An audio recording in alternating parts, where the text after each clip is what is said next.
kurebera ubugome n'akarengane ni ubugwari, ni ububwa.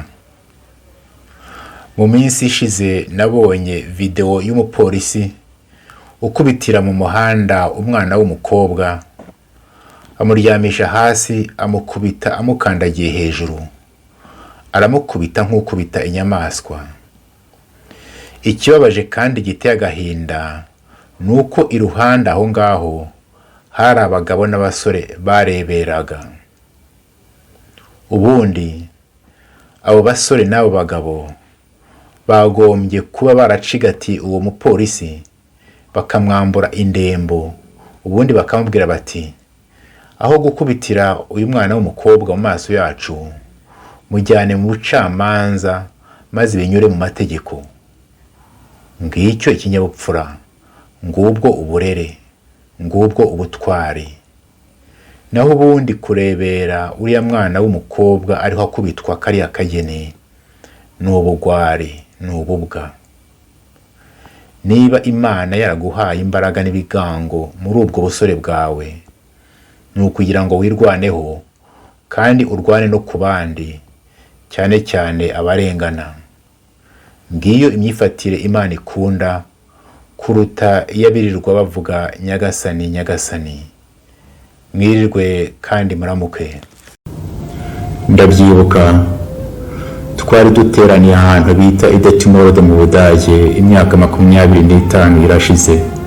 Twari abahutu, abatutsi n'abazungu b'i Burayi ariko babaye mu Rwanda. Twarimo abihaye Imana, abapadiri, abapastori n'abarayiki. Twamaze icyumweru dusenga, dusabana.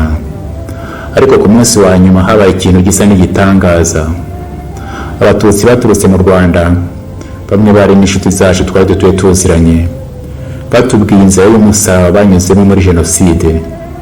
Babivuga ariko nta nzika, nta rwango bumvaga mu mitima yabo. Batubwiye ubugome bwabakorewe hamwe n'ababo. Abahutu bari aho, amarira atemba mu maso, bamwe bararira, abandi barapfukama bavuga bati abatutsi muri hano rwose tubasabye imbabazi kubera ubugome bw'indengakamere abacu babakoreye.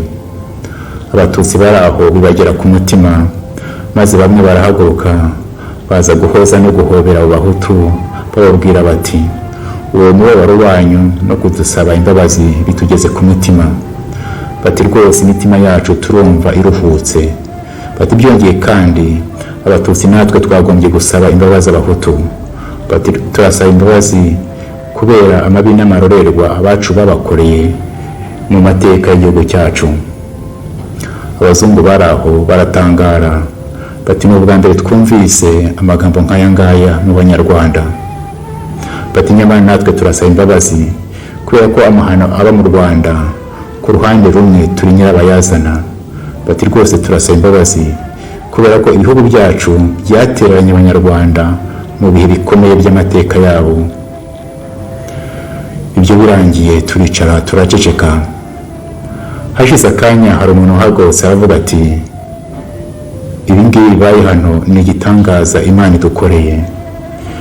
Ati rwose twagombye kubishyira mu nyandiko tugashishikariza Abanyarwanda bene wacu kunamira akababaro ka buri wese, guhagarara mu cyuho no gusaba imbabazi. Iyo nyandiko twayise Confession de Detimold. Detimold ni aho ngaho twari duteraniye. Mufite kuyisanga mu ndimi nyinshi ku rubuga rwayo confessiondedetimold.com.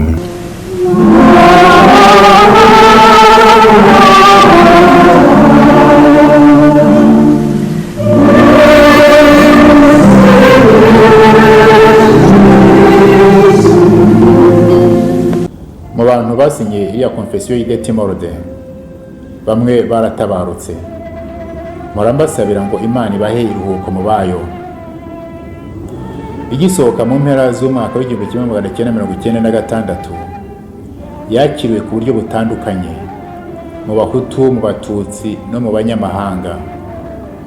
Ubwo bamwe bayishimaga bati niyo nzira nyakuri u Rwanda rwagombye kunyura, abandi barayirwanyaga, harimo abapadiri n'abasenyeri bamwe.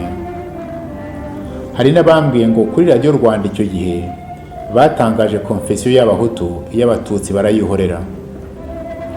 rwose ndemera ko iriya confession y'Idetimorode ifite kubera abanyarwanda inganzo y'ubwiyunge, bakava mu kangaratete ko guhora bitana ba mwana imbere y'amahano yabaye mu Rwanda. Wigira ubwoba bwo gutega amatwi akababaro kundi maze ureke kakugere ku mutima. Nawe kandi wigira ubwoba bwo kuvuga akababaro kawe nta rwango nta nzika. Wigira ubwoba bwo gusaba imbabazi abo wakomerekeje. Niba kandi abo bakomerekeje baritabye Imana kandi ukabana n'abantu bagifite ibikomere ku mutima, wigira ubwoba bwo guhagarara mu cyuho no gusaba imbabazi. Wowe undeba kuri iyi video muri aka kanya, ndakwinginze ngo wohereze iyi video ku banyarwanda bose uzi. Ntukike ko ari amafaranga za views nshaka, dore ko amafaranga yaca ibintu muri iki gihe. Ahubwo ndashaka ko abanyarwanda twese twashyira imitwe hamwe, tugashaka uko twahurira mu gacaca, maze iriya confession ikatubera inganzo twavomamo ibikoresho byo kubaka u Rwanda nyarwo no kwiyubaka ubwacu. Kubera ko uyu mwaka iriya confession izagira yubereye imyaka 25, nzajya nza buri munsi duhurire kuri iyi channel bita Confession d'Idetimorode kugira ngo duhanurane.